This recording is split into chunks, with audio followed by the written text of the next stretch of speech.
donnes encore de nous tenir dans ta sainte présence. Nous te bénissons, ô Dieu, pour la faveur que tu nous donnes, éternel, de nous approcher de toi ce jour. Merci pour ce jour, encore ce vendredi 1er mai. Oh Dieu, nous entrons dans un nouveau mois et nous croyons une nouvelle grâce. Seigneur, merci pour le privilège. Merci pour l'œuvre de la croix. Merci Seigneur parce que tu es mort pour nous à la croix et tu es ressuscité. Tu es ressuscité. C'est pourquoi Jésus, nous voulons te donner la première place. Nous voulons t'exalter parce que tu mérites tout, toute la gloire. Tu mérites tous les hommages. Seigneur, merci. Prends ces moments. Parle-nous encore. Que ta parole éternelle nous fasse du bien. Ô Dieu, au nom de Jésus, touche un esprit, touche un cœur, et que la louange, la gloire te revienne, parce que tu es précieux et glorieux. Au nom de Jésus. Amen. Amen. Amen, amen, amen. Amen. Je vous salue dans le nom de Jésus. Amen. Je suis content de la grâce que tu nous fais, Seigneur, parce que tu nous donnes le privilège de rencontrer quelqu'un encore chez lui. Eh bien, Dieu nous fait la grâce de pouvoir venir chez vous grâce aux nouvelles technologies de l'information. Et c'est un privilège. Et je bénis le Seigneur parce que nous avons 5 ans dans l'église. 5 ans, c'est une grâce. 5 ans, c'est un enfant qui commence la maternelle, en 2e maternelle, 3e maternelle pour certains. 5 ans, c'est vraiment une bénédiction. Et nous allons célébrer cette bénédiction en parlant du Saint-Esprit. Parce que nous sommes dans cette semaine pentecôtique où nous célébrons encore la descente du Saint-Esprit parmi les hommes. Nous allons lire Luc 11, de 11 à 13. Luc 11, de 11 à 13. Nous lisons dans le nom de Jésus. Amen. Quel est parmi vous le père qui donnera une pierre à son fils s'il lui demande du pain? Ou s'il demande un poisson, lui donnera-t-il un serpent au lieu d'un poisson? Ou s'il demande un œuf, lui donnera-t-il un scorpion? Si donc méchant comme vous l'êtes, vous savez donner de bonnes choses à vos enfants, à combien plus forte raison le Père Céleste donnera-t-il le Saint-Esprit à ceux qui le lui demandent? À combien plus forte raison le Père Céleste donnera le Saint-Esprit à ceux qui le lui demandent? C'est là que j'ai tiré le thème, le sujet de notre message aujourd'hui. On voit par ici que Jésus est en train de donner un enseignement parce que Jésus aimait bien se servir du vécu quotidien pour enseigner. Jésus aimait bien se servir des réalités. Le thème, n'oubliez pas, c'est le Saint-Esprit, le meilleur don de Dieu pour les enfants de Dieu. Et donc Jésus aimait utiliser cette métaphore pour prendre des réalités connues, pour expliquer des réalités spirituelles. Parce que personne n'est jamais allé au ciel pour savoir ce qui s'y trouve. Mais il utilise des réalités terrestres afin de pouvoir nous expliquer des choses spirituelles. Et donc Jésus est en train d'utiliser cette métaphore, cette allégorie, cette situation de famille où il y a la relation entre le père et les enfants, où le père rend certains services à ses enfants, le père accorde des choses à ses enfants, le père accorde du pain, le père accorde du poisson, le père accorde des œufs. Ce n'est pas seulement le poisson dont il parle, ou il ne fait pas simplement, il ne limite pas sa pensée au poisson, mais la réalité du poisson, la réalité des œufs, la réalité du pain est tellement profonde et elle a des choses, lorsqu'on essaie de réfléchir à fond, elle a des choses que cette réalité nous enseigne. Regardez, si je place mon doigt comme ça, je dis, regarde là-bas. J'ai dit à quelqu'un, regarde là-bas. La personne va regarder quoi? La personne va regarder mon doigt ou bien la personne va regarder celui qui est en train de me filmer. La personne qui n'est pas très avisée va se limiter à regarder le doigt. Effectivement, quand je dis regarder, il peut avoir son attention fixée vers le doigt.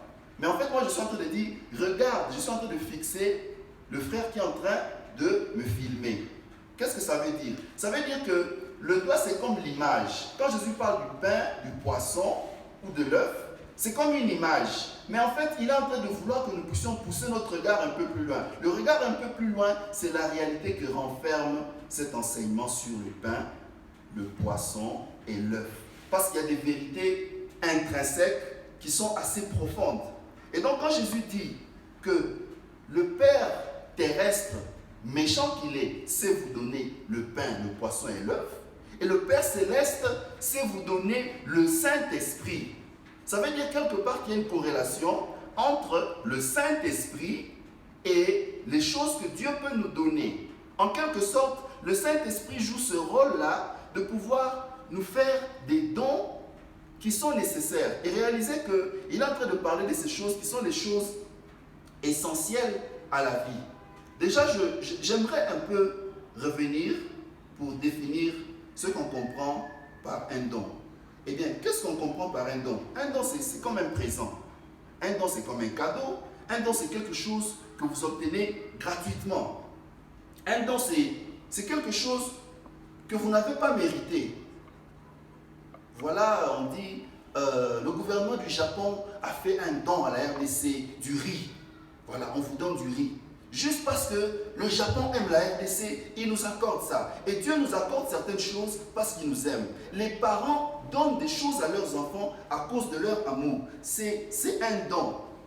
C'est quelque chose qui est accordé comme cela. Le don peut être aussi même considéré comme un talent. Vous voyez quelqu'un qui naît avec un talent naturel. Un talent naturel. Il sait naturellement chanter. Quand il se met à chanter, les larmes se mettent à couler. C'est un don, c'est inné, il ne force pas.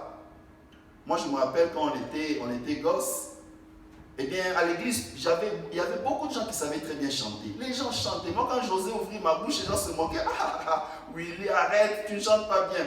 Et moi, je suis allé me perfectionner du côté où tout le monde n'était pas. Je disais aux gens, écoutez-vous, vous êtes forts, hein? Vous êtes forts dans les chants. Moi, je vais me perfectionner là où vous n'êtes pas. Je suis allé du côté du tam-tam. Et j'étais un grand batteur de tam-tam. Et puis après, quand la guitare est arrivée, c'était la guitare. J'ai dit, voilà. Et les gens disaient, mais mon père me disait, mais moi, je n'ai jamais su jouer cette guitare, cet instrument, mais comment est-ce que toi, tu arrives? J'ai dit, bon, on fait un effort, mais il y a un aspect de don. Donc, c'est quelque chose qui nous a été donné par Dieu, le don. Et remarquez aussi que le don n'est pas monnayé. Le don n'est pas monnayé. Dans la pensée de Dieu, Dieu nous donne gratuitement. Dieu nous donne à cause de son amour envers nous. Le papa, quand il donne à ses enfants le pain, les œufs, le poisson, ce n'est pas à titre onéreux. Ce n'est pas moyennant une rémunération, un paiement, un échange, un troc. Non. Le papa donne à cause de l'amour, à cause de la relation qu'on a avec l'enfant. Et donc nous aussi, à cause de notre relation que nous avons avec le Père, nous avons le droit, nous avons ce privilège que Dieu nous a accordé de pouvoir recevoir de lui les bonnes choses, de pouvoir recevoir de lui l'assistance, de pouvoir recevoir de lui le secours, de pouvoir recevoir de lui la protection qui nous est due. Et regardez, quand on lit Acte 8, verset 18 jusqu'au verset 20, on voit l'histoire d'un monsieur qui croit que le don du Saint-Esprit peut être monnayé.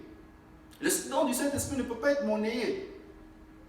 Le texte dit ceci: lorsque Simon vit que le Saint-Esprit était donné par l'imposition des mains des apôtres, il leur offrit de l'argent en disant: accordez-moi aussi ce pouvoir afin que celui à qui j'imposerai les mains reçoive le Saint-Esprit. Mais Pierre lui dit: que ton argent périsse avec toi, puisque tu as cru que le don de Dieu s'acquérait à prix d'argent.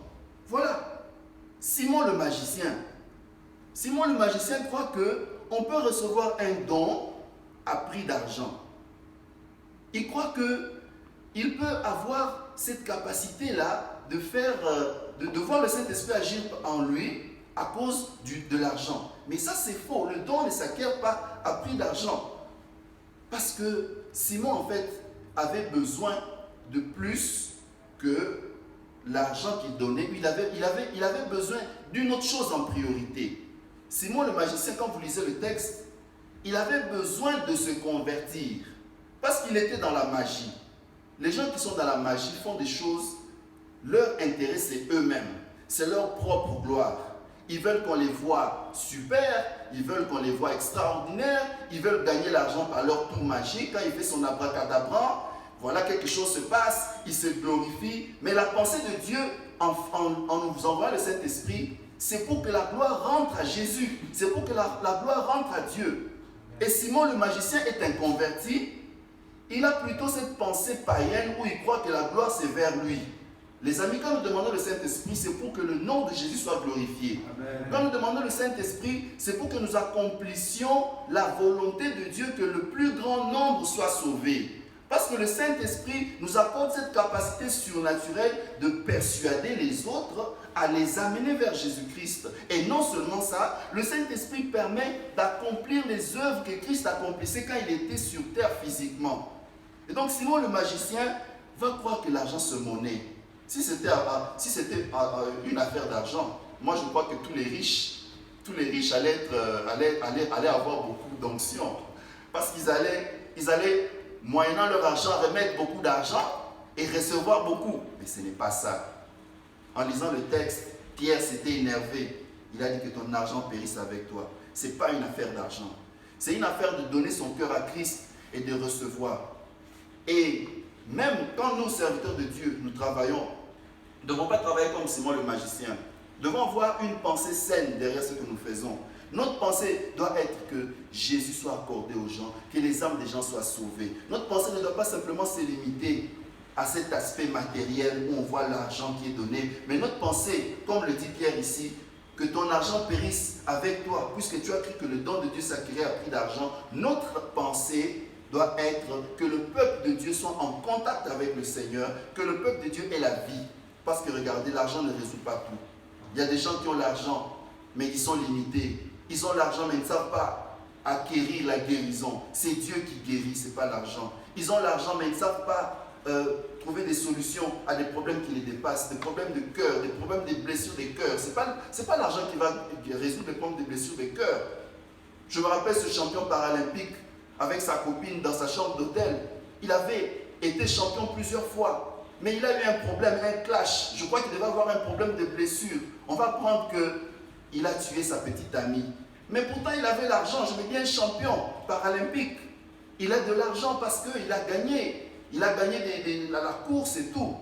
Mais il a des problèmes. Il tire sur sa petite amie et puis la demoiselle meurt. Voilà. L'argent ne résout pas tout. Mais c'est Dieu qui peut réellement nous mettre la vraie paix. C'est pourquoi on dit que le cœur de l'homme a un vide qui a la forme de Dieu.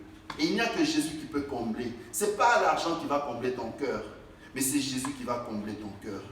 Et donc Simon le magicien était dans l'erreur pour vous expliquer que le don s'obtient d'abord en tournant le cœur vers le Seigneur, en étant assoiffé de Jésus-Christ. Et Jésus va te regarder.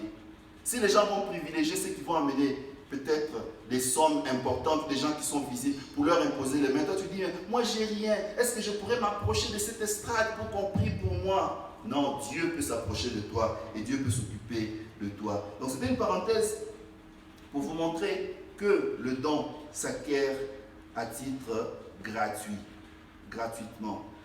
Et le don du Saint-Esprit a aussi ce rôle de nous convaincre, de nous parler. Quand le Saint-Esprit est donné, quand Jésus donne cet enseignement en disant « Le Père ne vous donnera-t-il pas le Saint-Esprit parce que vous êtes ses enfants ?»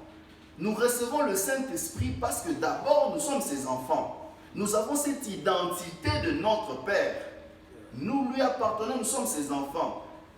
Et nous devons avoir cette conscience tournée vers le Seigneur. En lisant Romains 8, 14 à 17, la Bible déclare que tous ceux qui sont conduits par l'Esprit de Dieu sont fils de Dieu. Le Saint-Esprit vient pour nous attester que nous sommes enfants de Dieu. Regardez dans l'histoire, on dit le Père et les enfants.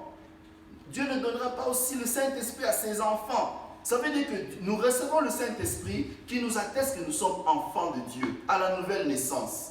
Eh bien, toi qui me suis, est-ce que tu es déjà né de nouveau?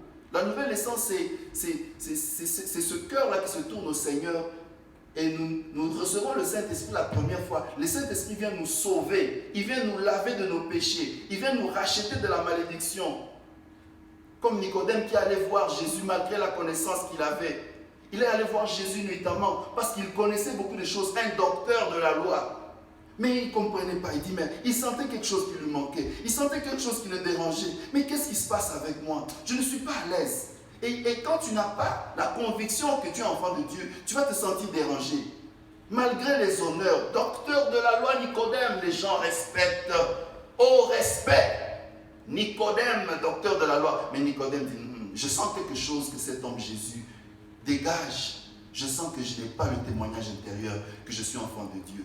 Et il est allé voir notamment Jésus. Jésus va lui dire, Nicodème, il faut que tu naisses de nouveau. Il faut que tu naisses de nouveau. Et c'est là qu'on voit effectivement que Jésus va nous parler. Il dit le vent souffle, on ne sait d'où il vient ni où il va. Tu dois naître de nouveau. Le Saint-Esprit donc nous est accordé pour nous attester que nous sommes enfants de Dieu. Et au verset 15 de Romains 8, on dit « Et vous n'avez pas reçu un esprit de servitude pour être encore dans la crainte, mais vous avez reçu un esprit d'adoption. » Voilà, Dieu nous adopte. Nous devenons adoptés. Nous n'étions pas nés de lui, nous étions nés du péché, mais le Seigneur nous adopte, il nous prend de là où nous étions et nous amène dans sa maison. Et nous devenons adoptés par lui. Adopter, ça veut dire qu'il nous fait entrer dans sa demeure. Il fait même changer notre propriété. Nous sommes maintenant propriétaires de Dieu. Nous appartenons à Dieu grâce au Saint-Esprit. Oh, alléluia. Amen. Le Saint-Esprit permet donc que nous soyons ses enfants, que nous soyons adoptés. Et nous pouvons crier Abba Père. Vous savez, il faut comprendre cette réalité d'un enfant qui crie Père. Il y a des moments où la solution c'est le Père. La solution c'est la mère. Tu peux passer par des moments difficiles où tout le monde t'abandonne. Mais ça sera rare que ton père t'abandonne. Ton père sera le dernier à t'encourager. Ton père sera le dernier, ta mère. Oh non, mon fils, viens. On t'a jeté dehors. Tu sais que tes parents ont une maison. C'est là que tu vas aller t'abriter. Le Père. Et le Seigneur, quand tu as l'Esprit de Dieu, tu vas avoir cette facilité d'accéder au Père, d'accéder à Dieu et dire, Seigneur, j'ai besoin de toi. Seigneur, j'ai tel besoin, soutiens-moi. Et tu vas voir cette réalité. Donc, le Saint-Esprit joue ce rôle. Et au verset 16, on dit, l'Esprit lui-même rend témoignage à notre esprit que nous sommes enfants de Dieu. Bien-aimés, j'aimerais dire que nous sommes des êtres spirituels. Et nous avons de fois une voix qui nous parle, une voix qui nous convainc. Cette voix intérieure qui va te dire, toi, Dieu te connaît, vas-y, fais telle chose. C'est comme cette femme à la perte de sang. Et là, ce témoignage intérieur qui lui dit, toi, vas-y, touche le pan de la robe de Jésus. Tu vas voir que Jésus va faire quelque chose. Touche, cette fois qui te convainc, qui te dit, pose tel acte.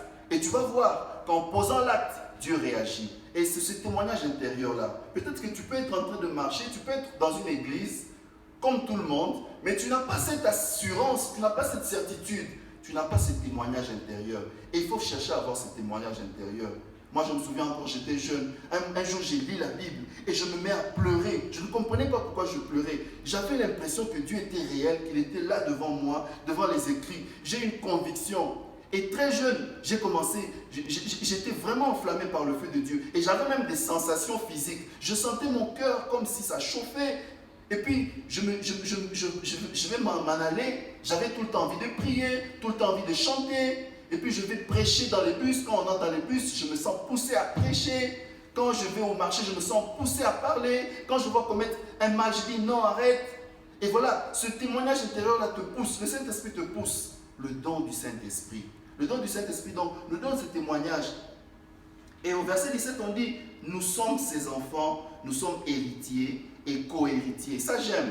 Quand on parle de la notion d'héritier, on voit la notion de celui qui reçoit les dons. Alléluia. Amen. Tu n'as pas travaillé, quelqu'un d'autre a travaillé, ton parent a travaillé, mais il te donne son héritage. Ça veut dire que il a ses immeubles, il a ses véhicules, il a son argent dans le compte. Il te laisse cela, il te lègue cela. Tu deviens héritier du don de Dieu. Eh bien, c'est ce que Jésus est en train de nous enseigner dans sa parabole.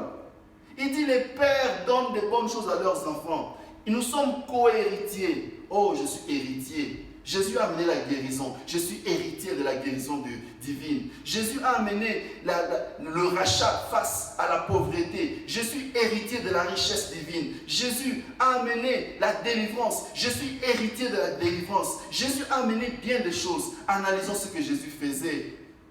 Amen. Vous allez voir que nous sommes héritiers de beaucoup de choses. Et donc, l'héritier, c'est celui qui jouit de ce legs.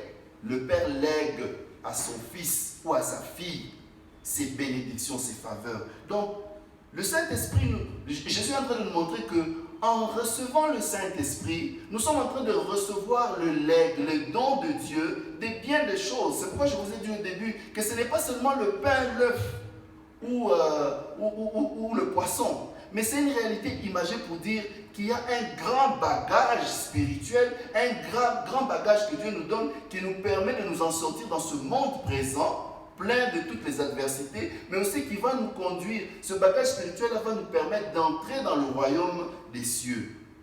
Donc ça, c'est vraiment, vraiment important. Alors, essayons d'analyser un tout petit peu, quand Jésus parle du pain, il veut faire allusion à quoi? D'abord, le pain, c'est un aliment de base. C'était un aliment de base déjà pour les Juifs à cette époque. Vous allez voir dans la Bible, à plusieurs reprises, on parle du pain, du poisson. Et donc, le pain, c'est important pour la santé. Pour la santé. Vous voyez, quand on mange le pain et tout, aujourd'hui, nous n'allons peut-être pas parler du pain, nous allons peut-être parler du foufou, nous allons peut-être parler du riz, nous allons peut-être parler... Ça, c'est imagé pour dire ce que vous consommez qui vous donne de la force, qui vous donne les capacités d'avancer.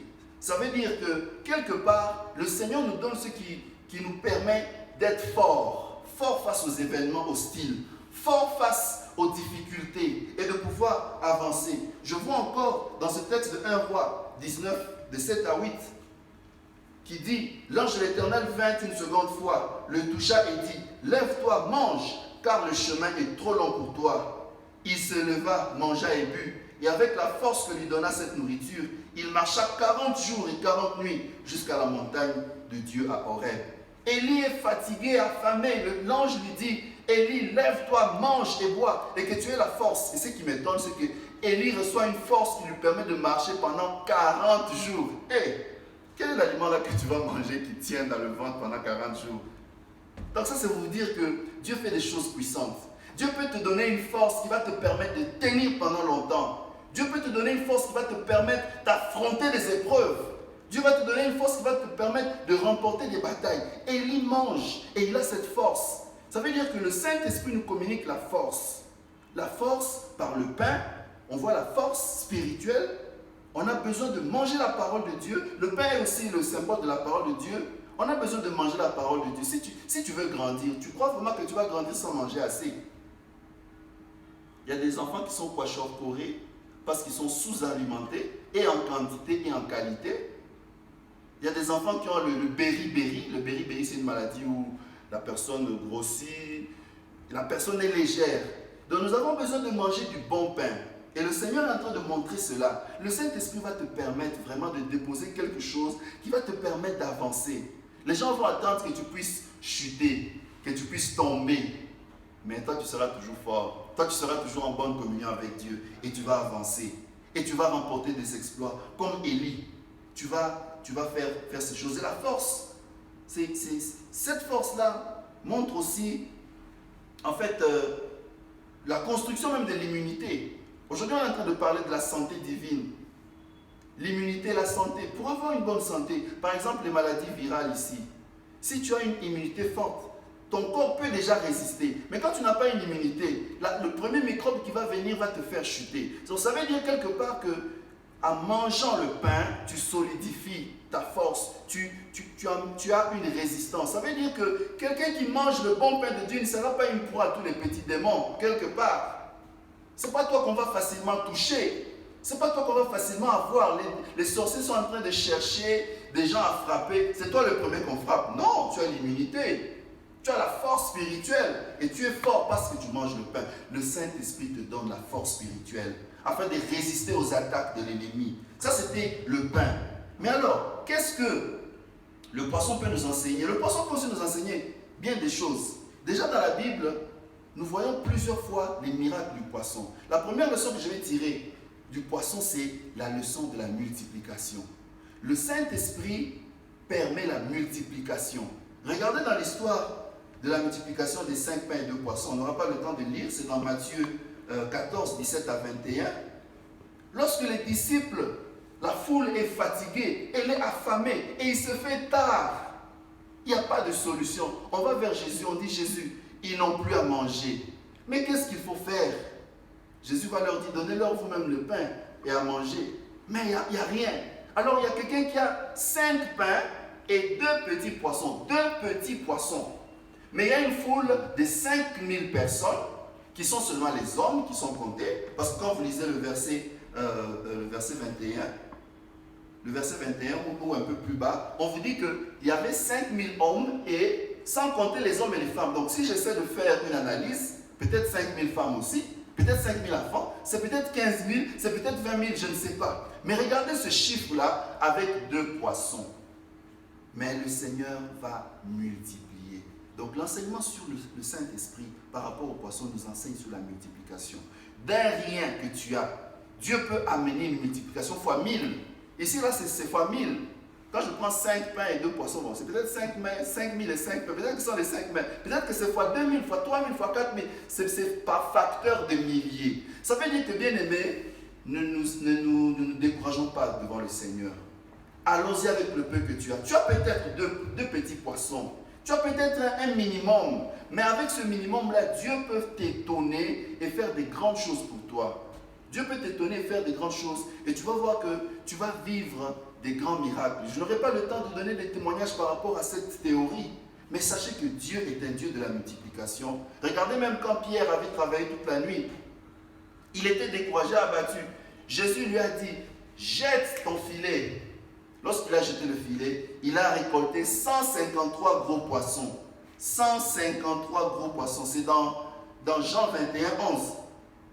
On dit, Simon monta dans la barque, il tira à terre le filet plein de 153 grands poissons. Quoi qu'il y en eût tant, le filet ne se rompit point. Hey, une multiplication et puis ça ne se perd pas. Ça veut dire qu'il n'y a même pas la perte. Il n'y a pas la perte, ça veut dire que Simon va avoir la multiplication, 153 gros poissons, et le filet est résistant. Alléluia. Le Seigneur te permet de jouir de la bénédiction effective. Ça veut dire que la bénédiction de Dieu, ce n'est pas quelque chose de temporaire, quelque chose de bancal, quelque chose qui peut à tout moment se casser. Non, c'est du solide, c'est du lourd, parce que Dieu agit puissamment. Amen. Et Jésus est en train de montrer qu'avec le Saint-Esprit, on va voir du solide. Avec le Saint-Esprit, on va voir du lourd. On va voir une multiplication qui va nous donner des vertiges. Aller de 5 pains et 2 poissons à nourrir 5 000. Et je ne pense pas, parce qu'il y avait des restes. Ça veut dire qu'il y avait 12 paniers restants. Ça veut dire que quelque part, c'était même plus d'un poisson, plus d'un pain par personne. Oh, mais Dieu est merveilleux. C'est ce que l'enseignement sur le poisson peut nous donner. Mais encore l'œuf. Encore l'œuf peut nous enseigner quelque chose. L'œuf, c'est... Il y a la poule. Deux fois quand on parle, on dit qu'est-ce qui est venu avant entre l'œuf et la poule. Certains disent non, c'est la poule. D'autres disent non, c'est l'œuf qui est venu avant. Non, c'est la poule. En fait, qu'est-ce qu'on comprend là? On comprend que c'est le cycle de la vie. L'œuf nous enseigne sur le cycle de la vie. Le cycle de la vie ne s'arrêtera pas. Le cycle de la vie sera continu. Le Saint-Esprit permet le cycle de la vie. Mon ami, ne sois pas découragé. Tu as l'impression que la vie est devenue morose. Tu as l'impression que tout va s'arrêter. Est-ce que vous avez déjà entendu dire que les poules ont cessé de pondre? Non. Les poules pondent toujours. Et ça continue. On ne sait pas quand est-ce que ça va commencer, mais on sait que c'est un cycle. L'œuf nous enseigne sur le cycle de la vie. Donc quand Jésus dit que le Seigneur peut vous donner l'œuf, ça veut dire qu'il va vous donner ce qui va vous permettre de tenir dans votre cycle de la vie. Votre vie ne s'arrêtera pas. Votre vie va continuer. Le danger que vous avez, la péripétie, la difficulté que vous avez aujourd'hui ne va pas vous arrêter, ne va pas mettre fin à votre vie. Vous allez vous en sortir grâce au Saint-Esprit. Alléluia. Le Saint-Esprit permet de tenir le cycle de la vie. Mais aussi, ça nous montre parce que quand on voit un œuf, il est tout petit. Et la poule, elle est grande. Ça veut aussi dire qu'on peut partir d'un petit pour un grand. On peut partir d'un faible parce que l'œuf est fragile. L'œuf peut à tout moment se casser. On peut partir de quelque chose qui est fragile pour quelque chose qui est durable.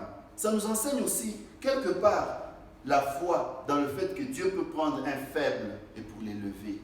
Ça veut dire que Dieu peut utiliser le faible commencement pour faire quelque chose de grand. Comme il est dit dans Zacharie 4:10, ne méprise pas les jours de faible commencement. Peut-être que tu te vois, non, je suis faible. Non. Une fois, j'ai lu le témoignage du gars qui a fait le truc de KFC, les histoires des poulets et tout. Mais le monsieur avait échoué plusieurs fois dans sa vie, mais c'est dans sa vieillesse qu'il a fait ses restaurants, cette chaîne de production alimentaire, et il est devenu un milliardaire. Ne néglige pas les jours du faible commencement. Les gens qui ont inventé les ordinateurs n'étaient pas les meilleurs en classe, hein, pas forcément dans les études classiques. Ils n'étaient pas forcément les meilleurs, mais ils sont allés, avec le peu qu'ils ont fait, ils ont fait des grandes choses. Je ne suis pas en train de te décourager d'étudier ou de faire des choses selon la voie classique, mais je suis en train de te dire que si la bénédiction ne t'a pas été ouverte, dans la voie classique comme tout le monde, Dieu peut encore se souvenir de toi. Amen. Dieu peut utiliser le peu que tu as, la fragilité que tu as et faire quelque chose de grand. Faire quelque chose de grand. Donc l'œuvre nous montre que nous pouvons, à partir des petites choses, arriver à des grandes choses. Le Saint-Esprit, c'est le meilleur don de Dieu. Pourquoi est-ce que Jésus nous enseigne sur ces images? Et je n'ai pas fini parce qu'il y a beaucoup à dire. Il y a beaucoup à dire, mais nous pouvons nous arrêter par là. Est-ce que tu as réalisé cette image que Jésus donne d'un père qui donne à ses enfants le meilleur? Il leur donne les pains, la force. Il leur donne les œufs, l'espoir de la vie. La vie, ça veut dire que tu ne mourras pas. L'œuf, c'est la vie. Et quand l'œuf est là, on a l'impression qu'il n'y aura pas de poule. Mais quand l'œuf va éclore, eh bien le poulailler sera plein. Ça veut dire qu'on doit quelque part anticiper la bénédiction qui viendra. Parce que quand tu vois cet œuf, tu as l'impression qu'il n'y a rien. Tu vois des œufs là par terre, tu n'entends aucun bruit. Mais dans quelques jours, je ne sais pas c'est encore combien, 21 jours que la poule pond, je ne sais même plus. Et voilà, après 21 jours, quand on a mis l'œuf à la chaleur, il y a des poussins qui sortent. Et puis c'est un grand poulailler. C'est ça que ça nous enseigne. Dieu peut partir d'un rien, donner la vie. L'œuf, c'est le symbole de la vie. Le Saint-Esprit donne la vie. Le Saint-Esprit donne la vie. C'est la meilleure des choses que Jésus nous dit. Si les hommes terrestres donnent ces choses, le Saint-Esprit, le Père Céleste va vous donner le meilleur don. Seigneur, s'il te plaît, tu vois quelqu'un qui m'a suivi. Tu vois son besoin. Peut-être qu'il croit qu'il est abandonné. Tu vois, il s'est dit, mais les choses sont compliquées autour de moi. Il s'est dit, mais est-ce que ces choses ne sont pas passées? Est-ce que ces choses ne sont pas simplement l'héritage d'autres personnes? Mais j'aimerais te dire une chose. Si tu ouvres ton cœur à Jésus-Christ et Jésus vient, il va te dire, reçois le Saint-Esprit, reçois le meilleur don du Père, reçois le don du Père, demande au Père le Saint-Esprit, demande au Père le Saint-Esprit, il va te donner cette force, il va te donner cette immunité, il va te donner cette espérance de l'avenir, il va te donner des victoires dans tous les domaines, parce qu'il est le Dieu de la victoire. Seigneur, touche quelqu'un qui est malade. Je chasse la maladie de son corps au nom de Jésus. Parce que tu as porté la maladie à la croix de Golgotha. Tu vois celui-là qui s'est éloigné, qui s'est découragé, qui s'est vautré dans le péché. Lave-le, qu'il revienne à toi, qu'il rentre en contact avec toi. Seigneur, que tu te transformes, que cette parole, oh Dieu, sauve une vie. Que cette parole guérisse une vie. Que cette parole restaure une âme. Parce que tu es le Dieu qui restaure. Que l'onction du Saint-Esprit parle au cœur de certains qui sont tes enfants, qu'ils arrêtent de se comporter comme s'ils étaient étrangers, mais qu'ils se comportent comme des enfants de Dieu, qu'ils crient à bas Père à tout moment, qu'ils disent Père tu es là, parce que quand un enfant crie Papa, Papa ne peut pas résister. Oui, l'esprit que tu nous donnes, c'est pour que nous puissions crier Abba Père, Père viens me sauver, Père viens me sauver, viens me secourir. Oh Dieu, merci. Merci pour ta grâce, merci pour ce moment merveilleux. Que la louange te revienne. C'est dans le précieux et glorieux nom de Jésus. Nous avons ainsi prié. Gloire à toi, Seigneur Jésus-Christ. Amen.